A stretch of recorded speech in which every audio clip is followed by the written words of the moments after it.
Karibuni sana. Leo nina fursa moja muhimu sana. Hii fursa ni kwa niaba ya Watanzania tu.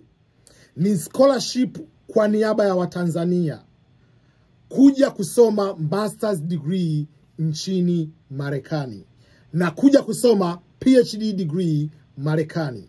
Kwa maana hiyo, hii fursa ni ya masters na PhD, doctorate studies. Naomba unisikilize kwa makini. Fursa hii inakava vitu vifuatavyo.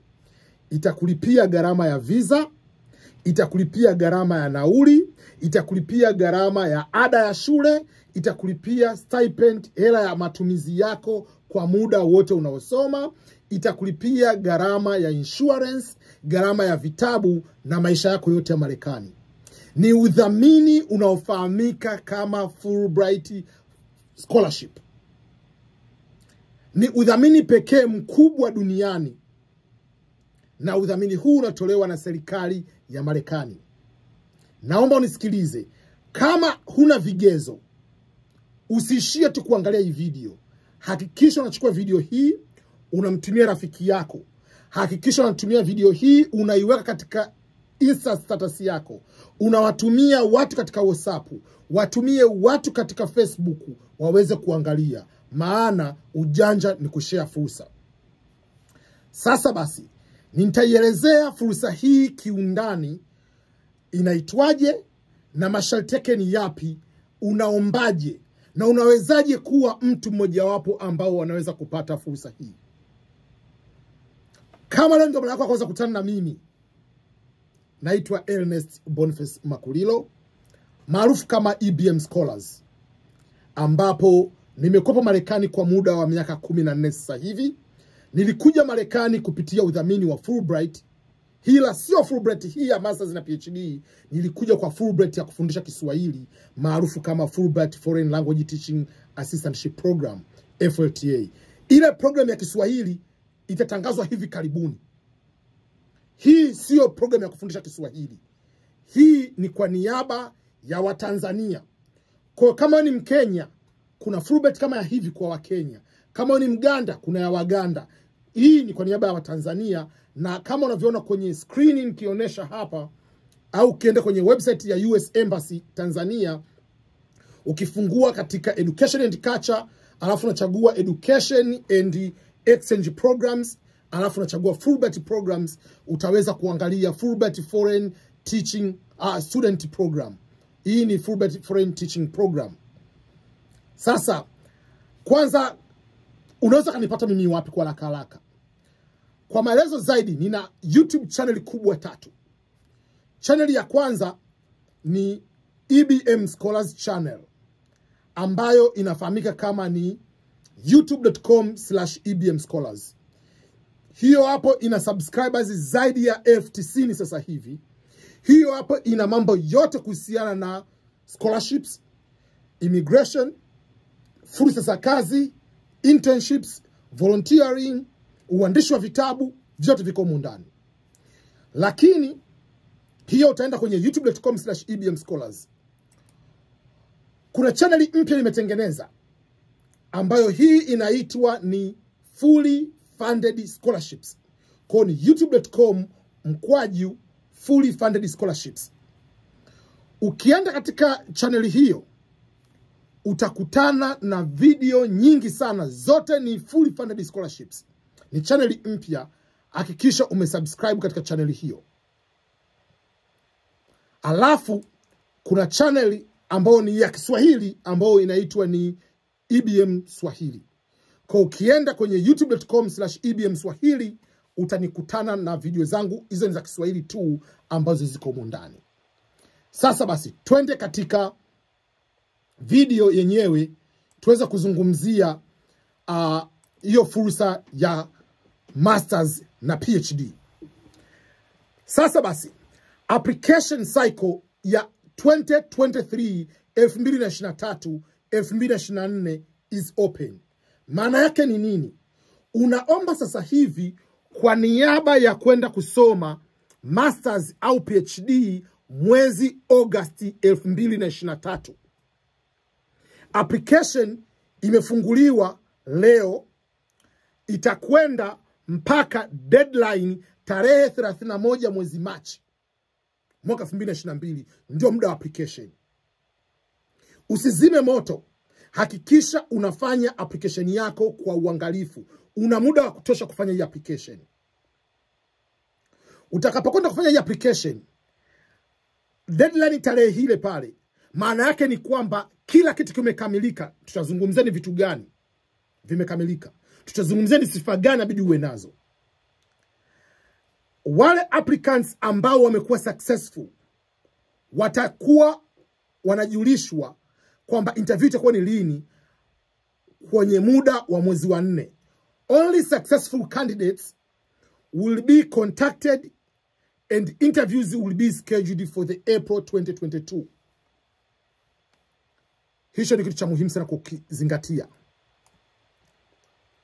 Kwa hiyo kama hutopata majibu yako mpaka katikati mwisho wa mwezi wa 4, maana yake wewe hujapita mchakato wa kuwa shortlisted. Ngoja niongezee msisitizo hapa. Hii ni tofauti na scholarship unazoomba au mwenyewe, ni kwamba una apply chuo fulani unalipa. Wala lazima kujulisha kama umepata umekosa. Fulbright wenyewe kupitia hapo maka unaomba kupitia ubalozi wa Marekani Tanzania. Only shortlisted ndio watakaojulishwa, successful candidates. Application yote ni online. Online applications are now available. Maana yake sio paper application. Sasa masharti yake ni yapi? Kama nilivyozungumza kwamba hii program una apply online. Katika description ya video hii naweka link ya kuapply, ambayo ni niweza kusema https:/ whatever zile mikwaju miwili apply.iie.org/FFSP 2023. Nitaiweka hiyo link ya application hapa. Na nitakuonesha jinsi gani ya kuweza kufanya hizo application. Application ni online. Kama hujawahi kuapply Fulbright program, maana kuna create new application. Kama umeshawahi kucreate account, maybe previous application, whether ni masters, whether ni PhD, whether ni ile program ya Kiswahili, unaenda kusign in moja kwa moja, alafu tuchagua program moja kwa moja ni ipi. Kama una swali, kuna email ambayo ni ile drs_exchanges@state.gov, ndio ya kuwasiliana nayo. Sasa basi, hii program ina encourage wanawake kuomba, watapewa kipaumbele. Lakini lazima una vigezo. Hutopewa hii program just kwa sababu wewe ni mwanamke. Is open to all candidates, but strongly encourage the inclusion of female candidates, and it prefers candidates who have not had extensive experience in the United States within recent 3 years. I mean, kama umeshakuwa hapa Marekani, huwezi kuomba hii program kwa sababu tayari una extensive experience ya hapa. Wanataka watu ambao hawana extensive experience ya hapa. Kuna watu walisha apply baby Fulbright ya masters au walisha kuoga Fulbright FLTA previously. Wanajiuliza, je, nina uwezo wa kuapply hii program nikapata? Kama ulishakuwa kwenye hii program, lazima ipite miaka 3. Recently, that means within the last 3 years, recipients of Fulbright are not eligible to apply. Ninazungumza hivyo sababu ninafahamu kuna mwaka mmoja kuna mtu mmoja alisha kuapply prior FLTA akawa shortlisted, lakini akafanya interview hakupita. Lakini kuna mwingine amefanya application ya masters, yani ya PhD amepata. Kwa hiyo inawezekana. Lakini kitu kingine cha msingi hapa inabidi mkiangalie. Program hii Fulbright watakulipia ni miaka 2. Maximum funding ni 2 years. Lakini kumbuka kwamba program hii ukienda kufanya, kama ukifanya doctorate ni zaidi ya miaka 2. Ndio maana wanasema kwamba it is important to note that doctoral degree candidates will typically need to secure additional funding to complete their course of study, and we now prioritize the selection of Fulbright Masters candidates over PhD candidates. Haina maana kwamba watachukua watu wa PhD, ila wanachukua masters na PhD. Program ina funding miaka 2. Kama ukiapply PhD ukapata hii program, maana yake ni kwamba baada ya miaka miwili ya kufanya ile coursework ya PhD yako, inabidi uombe assistantship katika chuo chako uweze kuendelea. Ninafahamu watu wengi waliomaliza Fulbright PhD kupitia hii program. Ila priority itapewa kwa watu wa masters. Kuna watu wana masters tayari, hukatazu kuomba another masters if you want, lakini wana strong reason kwa nini unaomba masters nyingine. Tayari una masters. Hicho ni kitu cha msingi cha kuzingatia. Kitu kingine, kwa watu ambao wana disability hawawezi kuapply, ni kwamba kuna uwezekano wa kuweza kuwa encourage jinsi gani wanaweza kupewa support ya kufanya application. Na hata kama kuna disability ukija kusoma Marekani kwenye hii program, utaweza kupewa support, utapewa extra grant. Ndio maana wanazungumza kwamba the US government has provided to the previous grantees with extra screen readers, note-taking software, laptops, cell phone, canes, wheelchairs to assist them while they are in the United States. Sasa, what are the requirements? Ziko very, very clear. Nisikilize kwa makini. Requirement number 1. Obviously, you must be a citizen of the United Republic of Tanzania, or a permanent resident ambaye bado ni Mtanzania. Kwa mfano, wewe ni permanent resident wa Marekani, lakini wewe bado ni Mtanzania na huna experience nyingi Marekani. Kumbuka kuna ile experience ya Marekani wamezungumzia. Obviously lazima Mtanzania. Kitu cha pili, ni lazima uwe na matokeo mazuri. Ndipo pa GPA yako inapokuja. Applicants must have a record of outstanding academic achievement and the preparation in their chosen field of study. Lazima una matokeo mazuri. Hawajasema. Lakini hapa second class tunafahamu kwamba 3.5 and above ni nzuri zaidi. Nimesha kuona mtu mwenye 3.3 ameitwa kwenye interview. Kikubwa kuna vitu vinginevyo vinavyokuja kuongezea CV yako utakavyoiandika, statement of purpose, recommendation letters, all those kind of things zitakuja kuplay party. They must show the high motivation and serious commitment to completing the program and returning home. Kwa lazima uwe na commitment kwenye statement of purpose yako. Hata kama usipozungumza, lazima uandike kwamba you are planning to return home. Na utakavyo return home, what are you going to do once you return home? Hivyo ni vitu vya msingi. Kwamba unakuja kufanya nini katika maendeleo ya taifa lako. Kitu kingine, kwa mwanafunzi anayeomba masters, lazima obviously awe na bachelor degree. Achana na hichi kigezo anachosema kwamba lazima una equivalent 4-year degree studies. Kwa Marekani bachelor degree ni miaka 4. Lakini kwa Tanzania degrees nyingi ni miaka 3. Lakini haina maana kwamba degree yako ni ndogo, no. Ukija kuangalia sisi tunasoma kozi nyingi kwa semester. Kwa mfano mtu anasoma kozi 8 kwa semester, Marekani wanasoma kozi 4 kwa semester. Kwa ndio maana wanasoma miaka mingi Marekani tofauti na Tanzania. Kwa kikubwa una bachelor degree, hicho kitu cha kwanza. Lakini kitu kingine, lazima huyo mtu kwa cheko na degree hiyo hapo, kama una apply PhD au pia una masters. Maana yake ni kwamba candidates should have at least 3 years of tertiary study, should have the equivalent 13 years of primary, secondary and the undergraduate, whatever, wanavyozungumzia hivyo vitu. Lakini sasa, sharti lingine ni kwamba huyo applicant, kama wewe ni mmoja wapo, you must have a wish to pursue your study in the field other than the current field of study.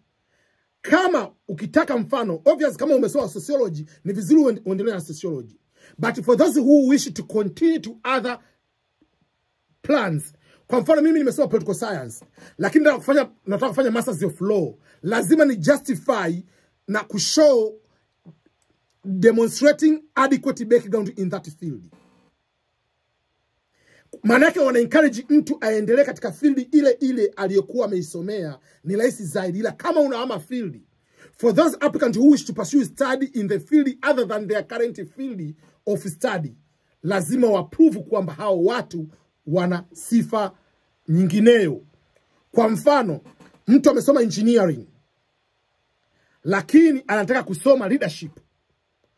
Anaweza kusema mimi nimekuwa mbunge kwa miaka, au niliteuliwa na rais kufanya leadership position, kwa nataka kujiendeleza hichi kitu zaidi. Kwa unaonesha kitu kwamba kwa nini unataka kuhama ile field. Kuna kitu kingine katika hili hapa cha msingi.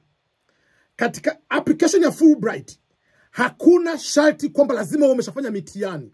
Watu tunazungumza umefanya mtihani wa Kiingereza wa Test of English as a Foreign Language TOEFL or International English Language Testing System IELTS. Na lazima kwenye masters na PhD ufanye GRE au GMAT kutegemeana na unafanya program gani. Program hii hapa usiwe na wasiwasi, watakulipia wenyewe. Kama ukifanya application ukaitwa kwenye shortlist, ukafanya interview ukapita, watakulipia hela. Hiyo ndio inavyokuwa. Wanasema kwamba applicants must meet the minimum scores standardized test.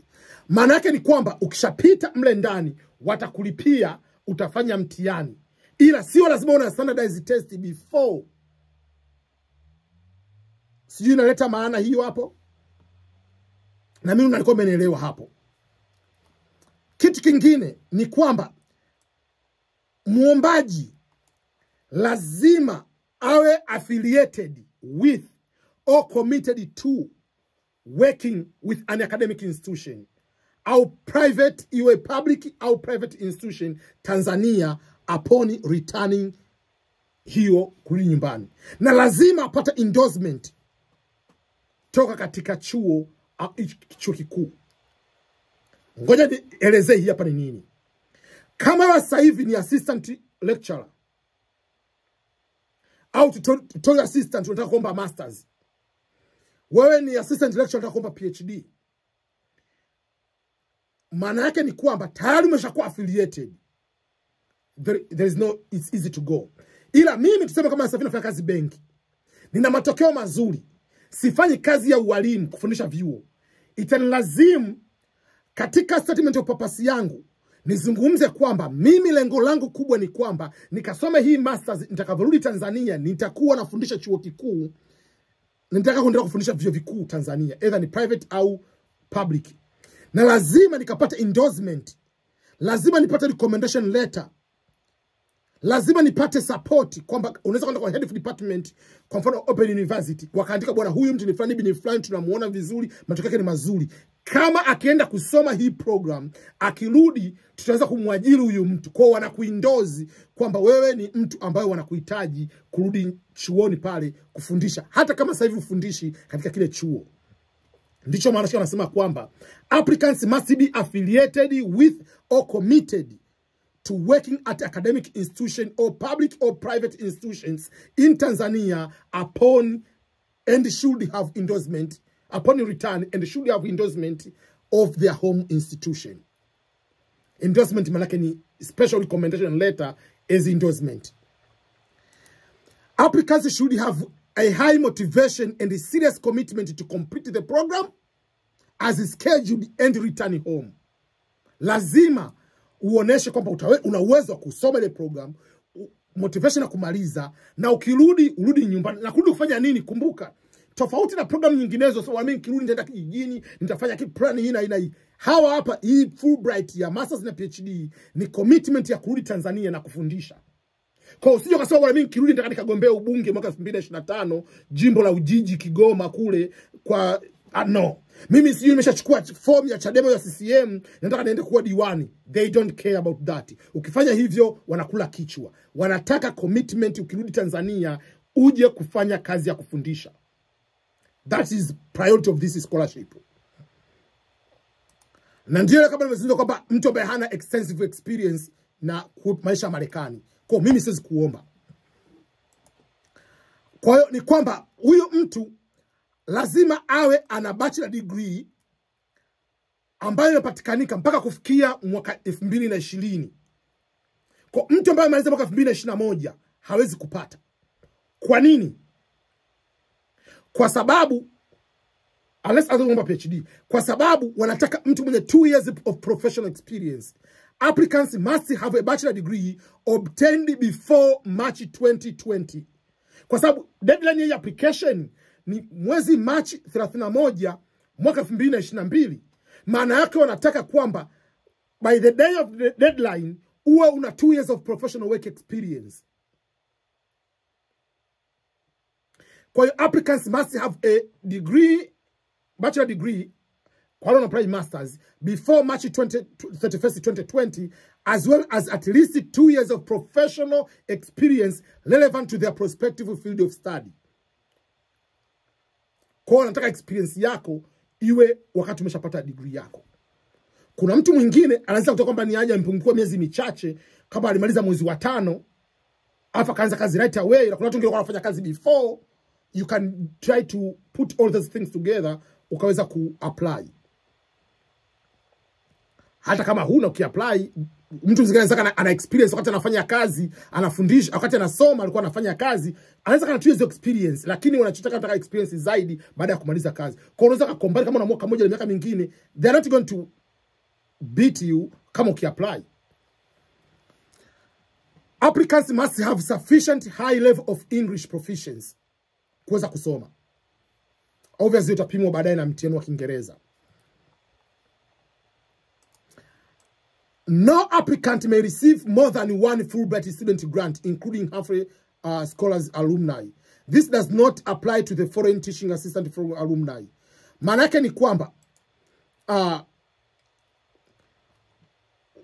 mfano kama wewe umeapply FLTA, Fulbright Foreign Language Teaching Assistant, unaweza kuapply na hii hapa. Ukipata tuchagua moja ya kwenda nayo. Alumni wa FLTA anaruhusiwa kuomba hapa, as long as ameshakaa miaka 2 nchini Tanzania, amerudi kwa Tanzania. Au ule unasoma miaka 3 previous grantee for 3 years, unaruhusiwa kuomba. Kwa hiyo tunakizungumza. Obviously, staff wa US Embassy, Department of State, USAID hawaruhusi kuomba. Kwa hayo ndio masharti ya muhimu kwa katika kitu cha mbele pale.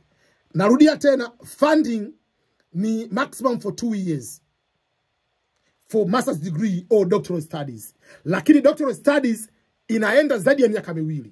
Kwa kama ikienda zaidi ya miaka 2, there is no problem. You have to know how to find the assistantship in your own university.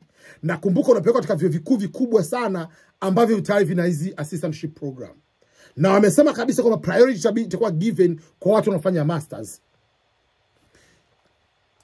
Kwa nasema kwamba students accepted degree programs less than 2 years are eligible to receive only the funding for that degree program. Kwa kama ukiapply masters ya mwaka mmoja, watakulipia mwaka mmoja. Ukiapply masters miaka 2 utapewa miaka 2. Lakini PhD candidates who secure funding from outside will remain under Fulbright visa sponsorship other than the hiyo kuihamisha ile pale. Kama mtu anasema PhD ile zaidi ya miaka 2, wanasema kwamba for those PhD candidates unable to secure funding for additional years will return home without completing their PhD. Huwa kawaida wanachokifanya una convert ile miaka 2 ulifanya coursework, unaweza kupewa another masters program, au kaenda kule ukaenda ukafanya dissertation yako kutokea katika nchi yako ya Tanzania, ukamalizia kutokea Tanzania. Jinsi gani wewe na chuo chako mtakapokubaliana. Na application ni online. Ukishashinda, sasa kuna baadhi ya vitu vingine ambavyo vinatakiwa katika application. Obviously utafanya application form online, utaijaza online application form. Lazima usubmit academic transcript. Lazima una 3 recommendation letters ambazo zitafanywa online. Na only shortlisted candidates watakufanywa online, watafanywa interview na panel interview. Na ukipitishwa pale, mtaambiwa mfanye utafanya medical test, utatakiwa kufanya mitihani ya Kiingereza, English Proficiency Test, na watakulipia ufanye GRE exam. Hivyo ni vitu vya msingi ambavyo ni vya kuamini hivyo hapo. Sasa basi, ukienda katika website hii hapa ambayo naitoa kwenye link hapa, kwenye pembeni kuna online application form instructions, kuna application checklist, study objective and personal statements guideline. Hivyo ni vitu vya msingi sana, lazima uvifuate. Kwa mfano, ukienda katika hiyo guidelines, hizo instructions za kucomplete, hizo instruction ni PDF form ambayo nitakuwekea pale, imeeleza kabisa kwamba CV yako inaandikwaje, academic, kila kitu kimeandikwa humo ndani. Statement of purpose, kwa ni page 30 ambazo ni muhimu sana, lazima uwe nazo. How to create your account, kila kitu nimekuelezea hapo. To register your account, how to apply. Ukisha create account, kuna swali moja nauliza, swali moja kwamba have you contacted the Fulbright Commission in your country? Sema yes. Usiposema yes, huwezi kuendelea na application. Then inabidi uendelee. Hii application sio kwamba inabidi ujaze yote kwa pamoja uimalize. Unaweza ukajaza, ukimaliza una save, ukija kesho yake utaendelea. Unavoenda kuja kuandika hizi essays, andika S, hakikisha hakuna plagiarism, kwa sababu utachukua essay yako wataweka katika plagiarism kuangalia kama umeangalizia. Kumbuka kwamba lazima uichukue hiyo essay uweke katika grammarly.com, ni website itakusaidia kuweka grammar yako ikae vizuri. Hakikisha unampa mtu aweze kusoma essay yako vizuri, ili uweze kupata kitu ambacho kinakuwepo vizuri. Kinakuelezea jinsi gani ku manage application yako. Kwa hiyo recommendation letters, nani asubmit hizo recommendation letters? Recommendation letters should be submitted directly. Mtu ukijaza ile form, kuna jinsi kuandika email zao na information zao. Anatumia mtu email, akijaza ile email itaenda moja kwa moja kwenye Fulbright. Usitumie ile printed one, tumia ile ya online, ndio nzuri. Na lazima huyo mtu submit before deadline.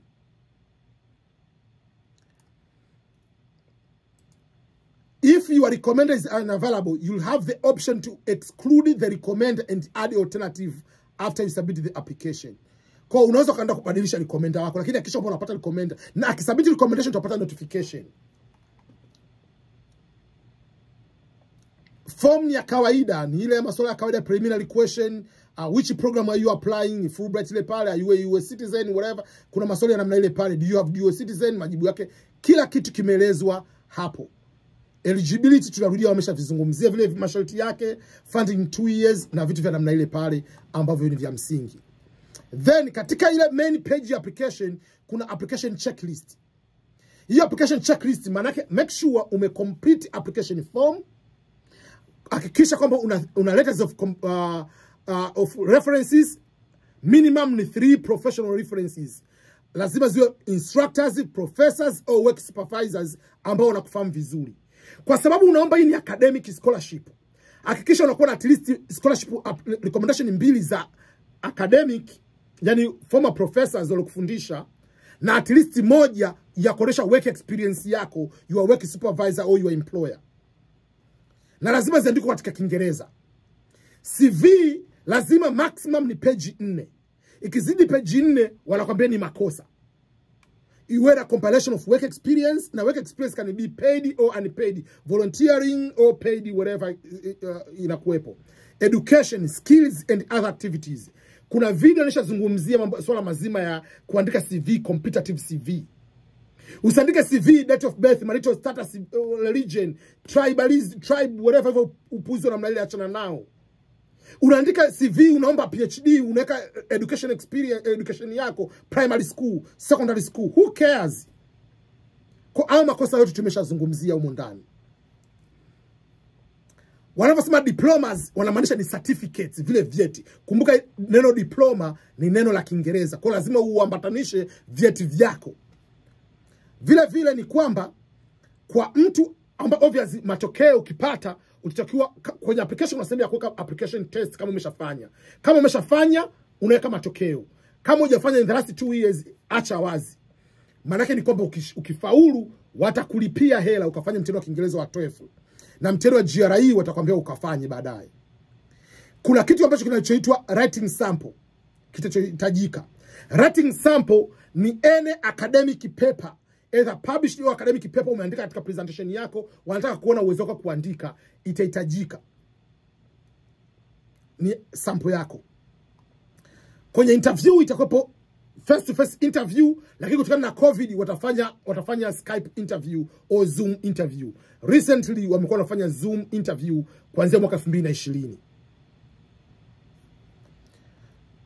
Vitu vingine ni kwamba utatakiwa una passport. Obviously kwa sababu kwa attach document yako, passport yako. Kama huna, unaweza ku attach ile national ID yako, ukasema kwamba uta process passport yako. Vitu kama vya namna hiyo hapo ni vya msingi vya kuangalia. Kwa hiyo na max wameonyesha kwamba ni max za namna gani, kwa hiyo usiwazi sana. Then kuna masuala wale wanataka kujua masuala personal statements, study objective. Kumbuka kwamba lengo kubwa la hii program ni kuja kusoma Marekani na kurudi Tanzania kwenye kubezi katika masuala ya kufundisha. Kwa hiyo unaambiwa kwamba katika study research, study objective au research objective, lazima uwe be specific to your degree objective. Field yako ni ile pale, interest zako ni ile pale. Why you are interested to study that particular degree program. Describe the programs unataka kuzisoma. How does it fit to your education background and your future objectives? Kumbuka future objectives zako ni kuja Tanzania kufundisha. Sio kuja kugombea ubunge. Sio kuja kufungua duka la nguo. No. How are your research interests? Au hizo tunaweza kuvifanya zitakuja kuwa beneficial katika kuja kudili masuala current challenges in your country. How are they going to be applicable your studies upon you return to your home country?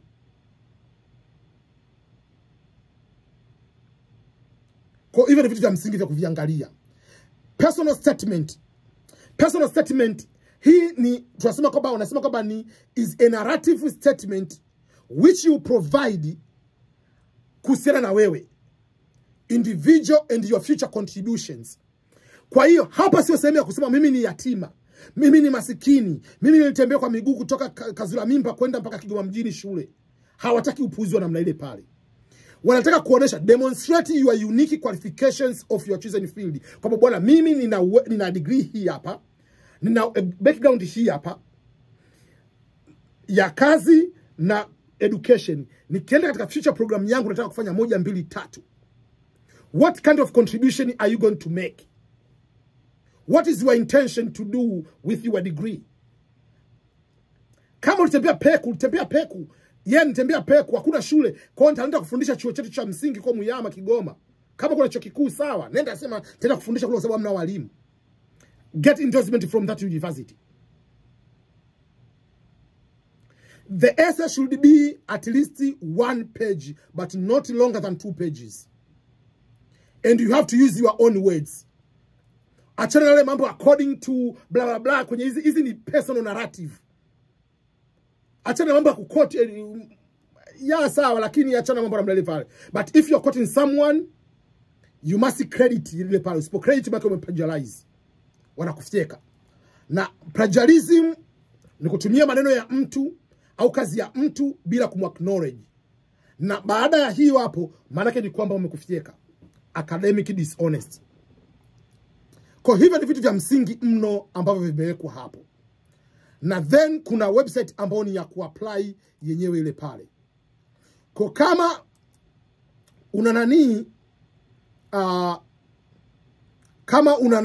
umesha kuapply, unaenda moja kwa moja kuapply. Ila kama hujai kuapply, unaenda kucreate account na unaweza kwenda kufanya process kama kawaida. Una register your email, first name, last name, birthday na kuendelea kama kawaida. Kama una swali niulize. Ila naamini kabisa kila kitu ambacho nimekueleza hapa ni cha msingi mno. Hakikisha kwamba unaenda kusubscribe katika video zinginezo channel zangu. Hakikisha unaenda kusoma vizuri. Soma masharti ya program kabla hujakurupuka na kwenda kujaza. Usiende kuzima moto. Deadline 31 hiyo hapo. Watakulipia visa, nauli na kila kitu. Na hii program haihitaji umefanya mitihani ya Kiingereza before. Statement of purpose ni muhimu sana. CV yako ni muhimu sana. Work experience ni muhimu sana. Your GPA ni muhimu sana. Kwa hiyo anza kufanya hiyo application. Advantage kubwa ya Fulbright tofauti na program nyinginezo ni hii hapa. Program hii tofauti na program nyinginezo Hii hapa mna compete wa Tanzania watupu. Unapozungumzia program kama mfano, una apply moja kwa moja University of Stanford University. Maana una apply, una compete na watu kutoka nchi mbalimbali. Lakini ukiapply program hii hapa una compete na Watanzania wale wale, wenye GPA zile zile, wana work experience zile zile, na interview unafanywa na Watanzania wale wale. Ila ukienda ku apply miziki kama chevening, mna compete na dunia nzima. Hii hapa ni specific kwa niaba ya Tanzania na inakuwa process na US Embassy in Tanzania. Kwa hiyo don't take it for granted hii hapa opportunities. Hakikisha una share information hii. Hakikisha umesubscribe kwenye EBM Swahili. Umeenda katika website YouTube ya Full Funded Scholarships, umesubscribe kwenye EBM Scholars.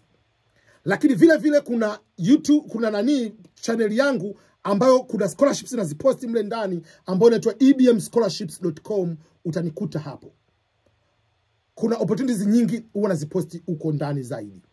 Lakini vile vile nimefungua kampuni mpya kwa watu wanatakiwa mimi niwafanyie application, ni wa guide, nisome essays zao, ni kufanya zile kwamba huyo mtu anaweza kwenda kwenye ebmscholars.com ambao ni consulting company, ni mpya ambayo akaenda pale anaweza akanitumia email kwenye contact me, au akaandika email katika email ambayo inaitwa ni ebm@ebmscholars.com. Akiniandikia email nitaweza kujibu hapo. Hiyo ni kwa niaba watu wanataka paid service. Ila kama mazingira kawaida, ukienda kwenye YouTube ukasikiliza video zangu, zimeeleza kwenye blog yangu, nimeeleza mambo mengi jinsi gani unavyoweza kuandika CV, statement of purpose, hivyo vitu vyote nimevielezea. You can do on your own, lakini ukitaka mimi naweza kureview hizo services utaweza kulipia. Ukienda katika ebmscholars.com au kaniandikia ebm@ebmscholars.com, na kuna namba ya simu kwenye contact me, kuna namba ya simu ambayo unaweza kuipata na kuweza kunijulisha. Kwa haraka namba ya simu ya hiyo hapo ni kwamba kumbuka unanitumia WhatsApp message kwenye namba ambayo ni +1 913 687 8922. Hiyo namba ni alama kujumlisha 1913 687 8922. Hiyo ni kwa niaba ya mtu anataka alipie service aweze kusaidiwa. Ila kama unataka for free, usinitumie namba, sikujibu kwenye hiyo hapo. Hiyo ni kwa niaba ya paid consultation katika mazingira hayo hapo. Nje hapo nikutakie mafanikio mema. Hakikisha unafanya utaratibu wa kitu kimoja. Hakikisha unakwenda kushare video hii. Kama video za kila mzee Mpili mnaweza kuzishare, video za watu ambao wanafanya comedy, wanafanya muziki unaweza kushare, basi hakikisha kwamba unaweza kushare na fursa hii na watu wengine. Kumbuka fursa hii ni kwa niaba ya masters na PhD, japokuwa kipaumbele kinapewa watu wa masters. Ni fully funded. Nilikuja Marekani mwaka 2008 kupitia program ya Fulbright, na ninahakikisha kwamba na wewe unakuwa ni mmoja kati wa watu ambao wanakuja kwenye hii program. Kwa wale wanasubiria program ya Kiswahili, program ya Kiswahili itakuja baada ya siku kadhaa, nitaifanyia video yake. Bado hawajatangaza, tutatangaza, tutaweka hapa. Hii ni kwa niaba ya masters na PhD kusoma Marekani under Fulbright scholarship. Uhitaji kwa umefanya mitihani. Kwa hiyo all the best. Share video hii. Kama haikuhusu sio tatizo, tuma kwenye magrupu mengineo. Kama unatuma mechi za Simba na Yanga, kama unatuma vituko vya joti kwenye watu wengineo, kwa nini usitume fursa na wengine waweze kufanikiwa? Kwa hiyo naomba niishie hapa. Nishukuru sana, asante sana, na kutakia mwaka mpya mwema. Lakini fursa hii ni